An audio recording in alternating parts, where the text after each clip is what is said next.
Con il patriarca impegnato a Roma nelle riunioni del Dicastero Vaticano alla Cultura di cui fa parte, è toccato al vicario episcopale Monsignor Fabrizio Favaro, rettore della Basilica della Salute, compiere l'antico gesto di benedire e attraversare per primo, insieme alle autorità cittadine, il ponte votivo galleggiante che collega Santa Maria del Giglio alla riva di San Gregorio adiacente alla Basilica della Salute. Con lui il delegato del sindaco Giovanni Giusto, le autorità cittadine, tra le quali il prefetto questore e il comandante generale della polizia locale. Monsignor Francesco Moraglia rientrerà a Venezia mercoledì sera per partecipare al pellegrinaggio dei giovani e poi al solenne pontificale di giovedì. Un onore rappresentare il Patriarca e la Chiesa anche per questo gesto bello, importante, tradizionale, sì, decisamente. Quest'anno la Festa della Salute, anche in procinto del prossimo Giubileo, vuole essere un annuncio di speranza, così come il Papa ci ha invitato a fare, con il dono dell'indulgenza plenaria che anche il Papa ha rinnovato quest'anno dal 18 al 24 novembre.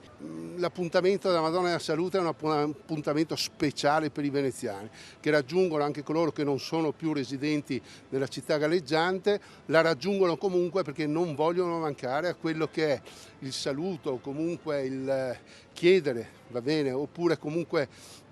quello di condividere con quella che è la mamma di tutti i veneziani. Recupera la cultura di questa città che si declina in molte maniere, e una delle maniere è quella della cultura religiosa, e credo che sia davvero una bella festa, una bella occasione dove anche il popolo veneziano si raccoglie intorno alla propria tradizione. È un momento che coinvolge tutti, che tiene uniti tutti in ricordo di quella che è la storia